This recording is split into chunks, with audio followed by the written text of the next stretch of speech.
요새 우리나라하고 미국하고 통상협정이 잘 안 돼가지고 환율이 많이 오를 것이다.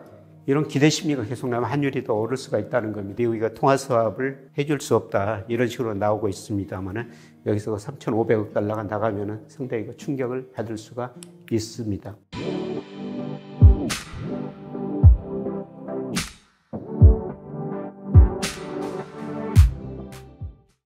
여러분 안녕하십니까? 추석 연휴가 상당히 긴데요. 그럼에도 불구하고 제가 좀 환율 공부 좀 하자 이런 의미에서 이 영상을 마련했습니다. 저는 저희 학생들한테 금리하고 환율만 알면은 경제 공부 다 했다 이런 이야기를 하는데요. 그만큼 금리, 환율이 중요하다는 것입니다. 그래서 이 시간에는 환율의 기본 개념하고 그다음에 최근에 우리 원달러 환율이 1,400원이 넘었습니다만은 앞으로 어떻게 될지 환율이 우리 경제뿐만 아니라 주식시장에도 굉장히 중요한 영향을 미치기 때문에 꼭 한번 살펴볼 필요가 있어가지고 이 영상을 마련했습니다. 그래서 환율의 기본 개념 설명을 드리고요. 그 다음에 도대체 뭐가 환율을 결정하는가, 여기에 따라 가지고 앞으로 환율이 어떻게 될 것이고 우리 투자자 입장에서는 어떻게 자산 배분을 해야 될 것인가, 특히 주식을 어떻게 해야 될 것인가 이런 말씀을 드리도록 하겠습니다. 환율이란 한마디로 자국 통화와 외국 통화의 교환 비율이죠. 그래서 보통 달러로 표시돼요. 1달러당 우리 1,400원, 1달러당 149엔, 그 다음에 1달러당 7.1위안 이런 식으로 달러당으로 표시합니다.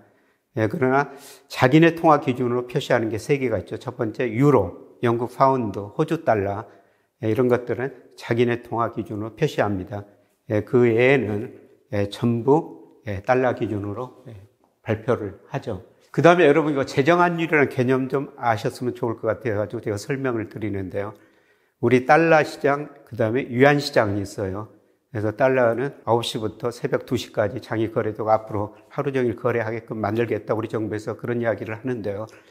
계속 시시각각으로 수요 공급에 따라 가지고 변하죠. 그런데 엔화 시장, 그 외에 다른 통화 시장은 없어요. 그래서 도대체 엔달러 환율을 어떻게 결정하는가, 엔원 환율을 어떻게 결정하는가, 그것도 여러분 좀 아실 필요가 있는데요. 이걸 재정 환율이라고 그럽니다. 엔화 시장은 없으니까요. 그래서 예를 들어서 뉴욕 외환 시장에서 엔달러 환율이 147.05엔이었다. 우리 원달러 환율이 1,389.8원이었다. 그러면은 엔원 환율 계산할 때 1,389.8을 147.05로 나누고요. 그 다음에 우리가 엔화 환율 표현할 때는 100엔당 얼마 엔 이런 식으로 표현하죠. 사실 1엔당 몇 원 그렇게 표현하면은 우리가 조금 더 쉽게 이해할 수가 있는데요. 다른 환율은 다 1달러당 중국 1위안당 1유로당 원 이런 식으로 표시하거든요. 그런데 엔화만 100엔으로 표시해요. 그래서 100엔당 945.12 이런 식으로 표현을 하는 겁니다. 그래서 1엔당 그냥 9.45엔 이런 식으로 표시하면 더 좋을 텐데요. 우리가 아마 처음부터 이렇게 표시해가지고 지금도 계속 그렇게 사용한 것 같습니다. 간섭이 아닌가 생각되는데요. 바꿀 필요가 있지 않을까 생각됩니다. 그 다음에 여러분이 환율 표현 방법에서도 조금 한번 생각해 볼 필요가 있는데요. 예를 들어서 우리 환율이 1,350원에서 1,400원 갔다. 그러면 일부 언론에서 절하라고 표시돼요. 그 다음에 1,400원에서 예를 들어서 1,350원으로 떨어졌다. 그러면 절상 이렇게 표현하는데요. 그런데 원래 절상 전화라는 것은 정확한 의미에서 고정환율 때 쓰는 표현입니다. 아마 중국은 거의 고정환율 가까우니까요. 중국 위안화가 절상됐다, 절하됐다 이런 표현은 써도 괜찮을 것 같은데요. 우리 환율은 시장에서 결정되거든요. 근데 여러분이 절상절하 표현은 쓰지 마시고요. 그냥 환율이 1,400원에서 1,350원이 됐다면은 그냥 환율이 떨어졌다. 그렇게 이야기하면 됩니다. 혹은 원화 가치가 올랐다. 그리고 거꾸로 환율이 1,350원에서 1,400원 가면은 그냥 환율이 올랐다. 원화 가치가 하락했다. 이런 표현이 보다 적합한 표현일 거라는 겁니다. 제가 처음에 공영방송 나갔을 때요. 처음에 이러이러한 단어는 쓰지 마세요. 몇 가지 주의사항을 주더라고요. 첫 번째가 저희 나라가 아니고 우리나라입니다. 두 번째가 오나같이 절상절하 표현보다는 환율이 올랐다 떨어졌다 이런 표현이 적합한 표현이다. 그 다음에 세 번째는 우리가 몇 프로 올랐다 그러죠. 프로보다는 퍼센트가 적합한 표현이다 이런 이야기인데요. 참고로 드린 말씀입니다. 그래서 여러분이 절상절하보다는 그냥 환율이 올랐다 떨어졌다 오나같이가 상승했다 하락했다 그런 표현이 보다 정확한 표현이라는 겁니다. 우리 환율은 과거에 보면요, 일본하고 세계 시장에서 경쟁했어야죠. 엔화하고 거의 같은 방향으로 움직였어요. 지금도 방향 거의 같습니다만은. 그런데 최근에는 우리 경제가 중국 의존도가 높다 보니까 우리 원달러 환율이 이안달러 환율하고 거의 방향이 같습니다. 그래서 우리 원달러 환율을 전망할 때는 꼭 위안달러 환율이 어떻게 될 것인지 그걸 알아야 된다는 겁니다. 나중에 그걸 이야기를 좀 자세하게 말씀드리겠습니다. 여러분이 그 환율을 시시각각으로 봐야 되죠. 우리 투자자에도 중요하지만요. 여러분이 해외여행 가거나 혹시 자녀분들 유학 보냈다면 정말 환율이 중요하지 않습니까? 그래서 환율을 시시각각으로 볼 수 있는 데가 investing.com이에요. 물론 블룸버그에서 볼 수가 있습니다. 거기서는 약간의 시차를 두고요. investing.com에는 환율을 거의 시차 없이 보여줍니다. 그래서 세계의 환율이 계속 변하는데요. 이런 식으로 변화를 계속 보여주고 있습니다. 그래서 여기서 여러분이 환율과 조회를 할 수가 있습니다. 단기로 보려면 1주, 그 다음에 장기로 보려면 5년 최대 여기 들어가가지고 최대 누르면은 장기고 추이가 나옵니다. 우리가 장기고 추이를 보는 게 더 중요합니다. 그래서 여기 들어가서 꼭 환율 보시고요. 그 다음에 우리 환율이 달러당 얼마, 엔화당 얼마, 위안화당 얼마, 유로당 얼마 이런 걸 또 우리가 알아야 되거든요. 한국은행이 매일 9시쯤 들어가면은 우리 주요국 통화에 대해서 대원화 환율을 매일매일 발표하고 있습니다. 이런 식으로 매매 기준율이라고 하죠. 달러당 얼마, 그 다음에 위안당 얼마. 엔은 아까 말씀드렸지만 100엔, 여기다 가로에 100엔당 얼마, 엔만 100엔당으로 이렇게 표시하는 겁니다. 그 다음에 유로당 얼마. 이에 다른 통화 가치에 대해서 여러분이 아시아 어떤 나라 가신다, 중동 어떤 나라 가신다 그러면은 거기 보면 환율이 쭉 나와 있으니까요. 매일 9시 되면 한국은행이 공시하니까 여기를 참고하시면 됩니다. 환율이라는 게 매일 몇 시간 변동하는데요. 이거는 제가 한국은행 자료를 인용하는 건데 아주 단기, 중장기, 거시경제 정책 이런 것들이 환율에 영향을 미친데요. 단기 요인은 기대심입니다. 요새 우리나라하고 미국하고 통상협력이 잘 안 돼가지고 환율이 많이 오를 것이다. 이런 기사를 여러분이 신문에서 보시죠. 이런 기대심리가 계속 나면 환율이 더 오를 수가 있다는 겁니다. 이런 뉴스고요. 그 다음에 위험선호, 해피 이런 것들이 단기 요인이고요. 중장기 요인은 우리 경상수지 흑자나면 어떻습니까? 우리가 해외에서 달러를 벌어들이니까 달러 공급이 늘어가지고 환율이 떨어지죠. 그 다음에 물가 수준, 우리 물가가 미국 물가보다 더 안정된다면 우리 원화 가치가 오르고요. 생산성 펀더멘탈 이런 것들이 중장기적 요인입니다. 그 다음에 우리 정부가 거시 정책을 어떻게 펼치느냐 이런 것도 환율에 영향을 줍니다. 통계적으로 나중에 환율 결정 요인에 대해서 이거하고 덧붙여가지고 제가 자세히 한번 설명을 드리도록 하겠습니다. 환율은 우리 거시경제뿐만 아니라 개별 기업, 우리 개인한테도 영향을 미치게 됩니다. 그래서 예를 들어서 환율이 하락했다. 우리 돈 가치가 올랐다. 그래서 환율이 1,400원에서 1,300원으로 하락했다. 그러면 어떻습니까? 우리 기업들 수출 채산성이 악화되고 수출이 절되게 되는 거죠. 예를 들어서 1달러당 1,400원 했습니다. 그런데 그 환율이 1달러당 1,300원으로 떨어지면요. 미국인 입장에서 보면은 지금은 1달러 가지고 우리 물건 1,400원어치 가지고 갈 수가 있죠. 그런데 환율이 1,300원으로 떨어지면 어떻습니까? 우리 물건 1,300원어치밖에 못 가져가요. 우리 상품 가격이 상대적으로 비싸지니까 우리 상품 덜 수입해 가죠. 수출이 줄어든다는 겁니다. 그리고 우리 삼성전자, 현대차 수출 많이 합니다만은 그래서 환율이 1,400원이었다, 1달러당.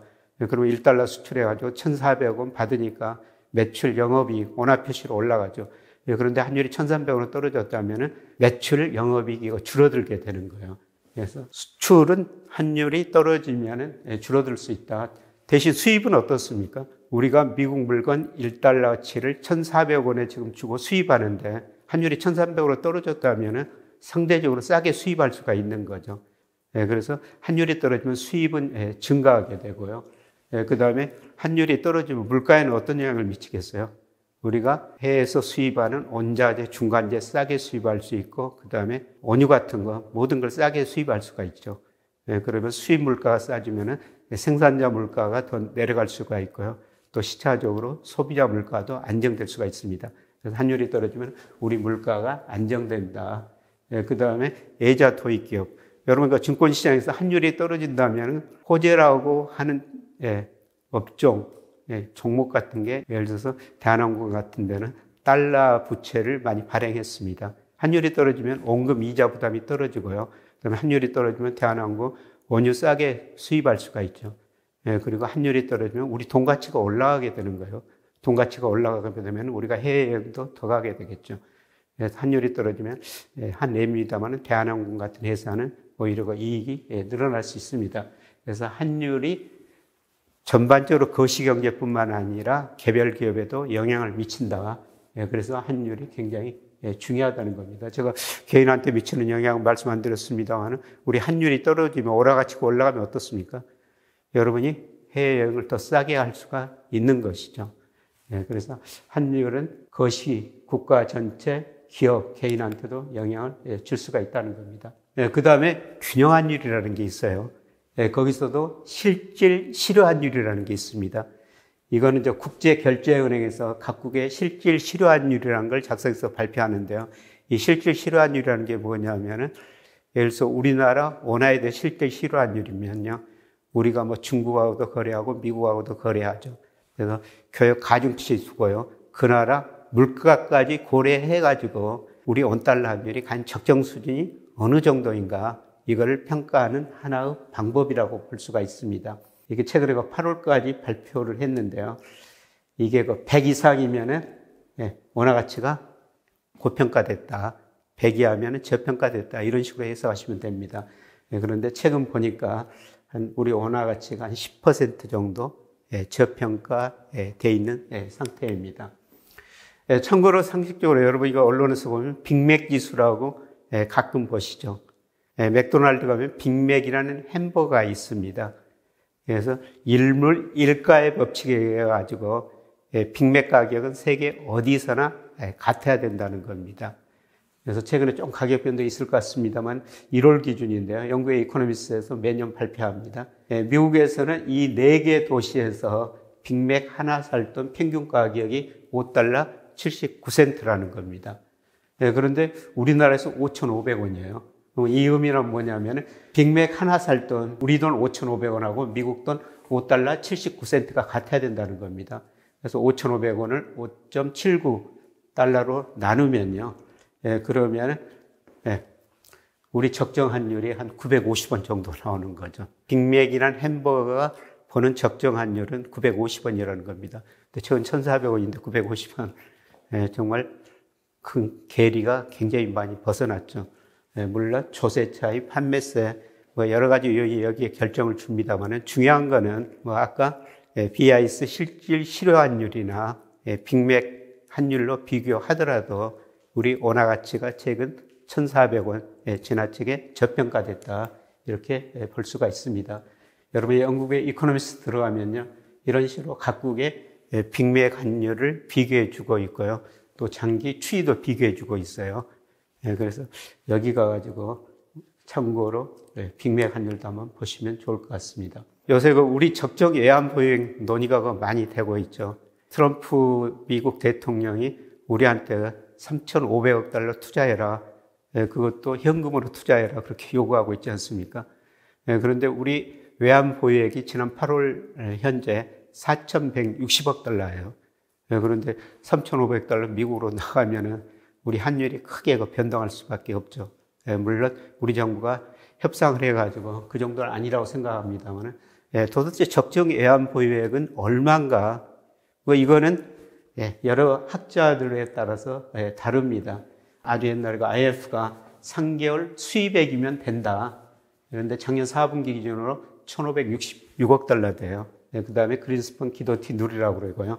3개월 수입액에다가 유동해체, 단기해체까지 포함하자는 겁니다. 그러면 3,035억 달러예요. 우리 애완 보유액이 4,160억 달러니까요. 이 수준은 충분히 넘어서죠. 그런데 국제 결정에서는 3개월 수입액, 유동해체, 단기해체에다가 외국인 포트폴리오 투자, 이게 외국인이 우리 채권도 사고 주식도 가지고 있거든요. 언제든지 이거 빠져나갈 수 있으니까 그 자금의 3분의 1은 우리가 보유하고 있어야 된다는 거죠. 그러면 이런 식으로 계산하면 적정 애완 보유액이 5,168억 달러, 우리가 현재 한 1,000억 달러 정도 부족하죠. 어떤 기준에 따라 가지고 달라질 수가 있는데요. 그런데 뭐 상황에 따라서 다 바뀌는 것 같습니다. 그런데 제가 보기에는 4,160억 달러, 이거는 뭐 이기 수준은 아니고요. 괜찮은 수준이다, 이렇게 볼 수가 있습니다. 한국은행에서 매월 우리 애완 보유액이 얼마냐 이걸 발표하는데요. 지난 8월 말 4,163억 달러였어요.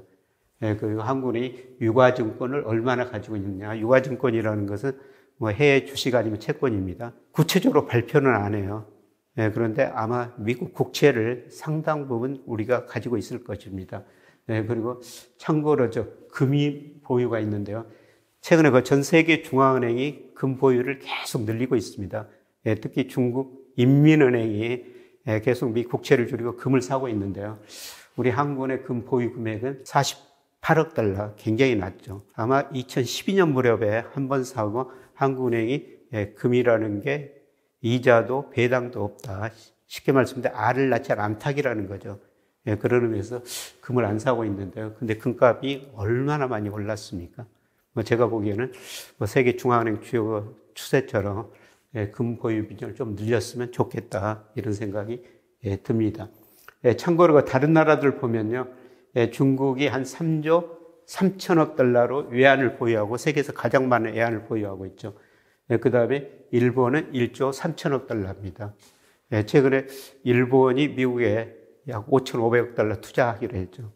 일본은 이만큼 외환을 많이 보유하고 있고요.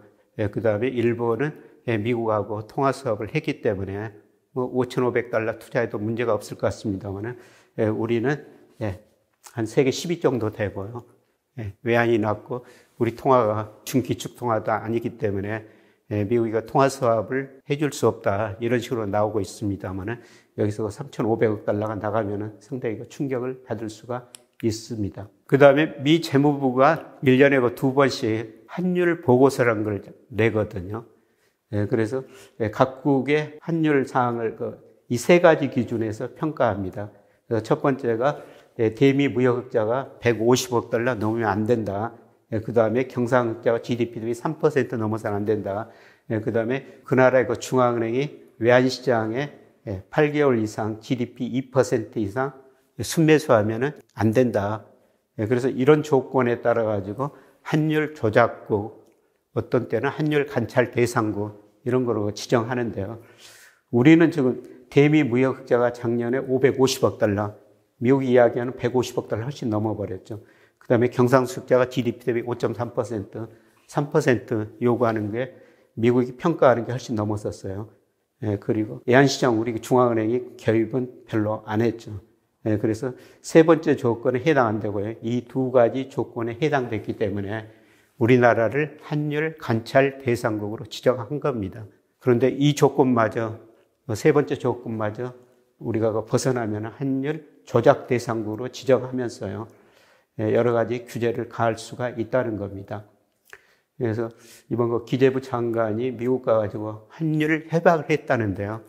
아직 내용은 발표된 거 없습니다. 현재까지는 미국이 우리를 환율 관찰 대상국에서 제외할 가능성이 있다, 이런 기사가 나오는데요. 어떻든 이런 조건에 의해 가지고 미 재무부가 매년 그 나라를 환율 조작국 혹은 환율 관찰 대상국으로 지정해 가지고 그 나라 환율을 조정하게 됩니다. 저를 사칭한 계정이 꾸준히 제보되고 있습니다. 학교로도 전화도 오고요. 카톡으로도 여러분들이 정말 제가 맞냐 질문을 하고 있습니다. 저는 유튜브 김영익의 경제스쿨과 저의 공식 오피셜 클럽 자산배분 포트폴리오 스타디를 통해서만 여러분과 소통하고 있습니다. 제 공식 채널을 제외한 카톡방, 밴드, 텔레그램 등은 사칭 계정이므로 주의하시길 바랍니다. 속지 마시기를 꼭 부탁드립니다.